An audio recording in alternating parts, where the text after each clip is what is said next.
দলের 10 জন সিনিয়র নেতা তাদেরকে আপনি বিনা কারণে প্রাথমিক সদস্য পদ থেকে তাদের পদ থেকে অব্যাহতি দিলেন। এটা একটা স্বৈরাচারের বড় একটা উদাহরণ। আগামী কাউন্সিলে যাতে কোনো চ্যালেঞ্জ না হয়, আপনি যাতে একতরফাভাবে নেতা নির্বাচন হন, সেই জন্য তো আপনি এটা করছেন না। আমরা জাতীয় পার্টি ছাড়বো না। তাকে নেতা হিসেবে মান্য করার রাজনৈতিকভাবে কোনো কোয়ালিটি আমার চেয়ে বেশি নাই। সাংগঠনিকভাবে যখন চরম দুঃসময় ছিল পার্টির ইনার ক্লিকে, তখন আমি তাকে আমার সাধ্য মতো সহযোগিতা করেছি। আমার দুঃখ হলো একটা, যে কোনো ব্যক্তি যে কোনো দলের কর্মী যে কোনো পদে সবসময় থাকবে না। আমি মহাসচিব যদি উনি আমাকে পছন্দ না করতেন, আমাকে বললেই পারতেন। ওনাকে আমি ব্যক্তিগতভাবে বলে আসছি যে আপনি এই যে এই গঠনতান্ত্রিক যে সমস্ত ধারা, বিশেষ করে 20-1 ক যে ধারা বলে আপনি যাকে ইচ্ছে তাকে অব্যাহতি দেন, যাকে ইচ্ছে তাকে আপনি দলের পদে বসান, এবং এমন 28 জন কর্মীকে পদোন্নতি দিছে, এটা আমি মহাসচিব হিসেবে আমি জানি না।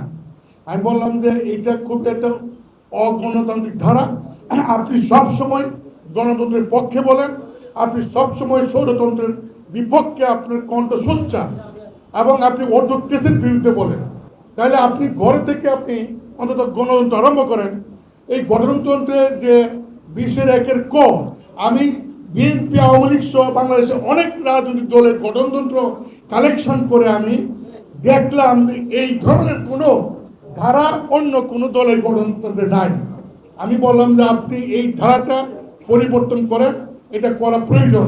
ওনার ভাই আমাদের এই প্রয়াত মহামান্য রাষ্ট্রপতি হোসেন মোহাম্মদ এরশাদ, তিনিও কিন্তু জিএম কাদের সাহেবকে কো চেয়ারম্যানের বা প্রেসিডেন্ট থেকে 2 বার এই ধারা দিয়ে কিন্তু ওনাকে বহিষ্কার করেছিলেন।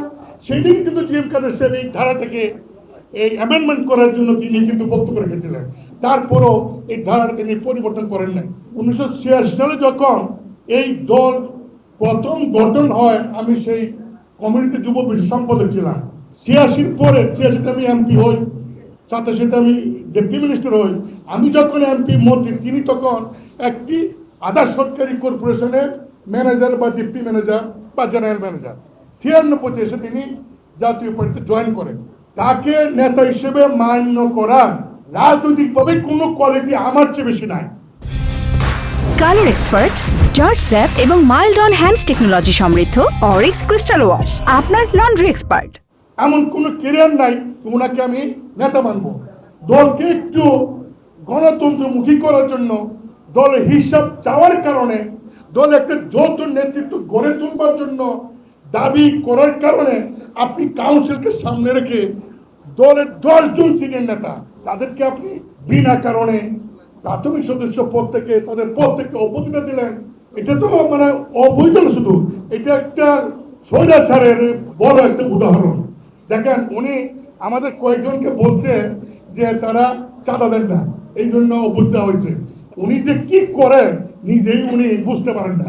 আগামী কাউন্সিলে যাতে কোনো চ্যালেঞ্জ না হয়, আপনি যাতে একতরফাভাবে নেতা নির্বাচন হন, সেই জন্য তো আপনি এটা করছেন না। আমরা জাতীয় পার্টি ছাড়বো না।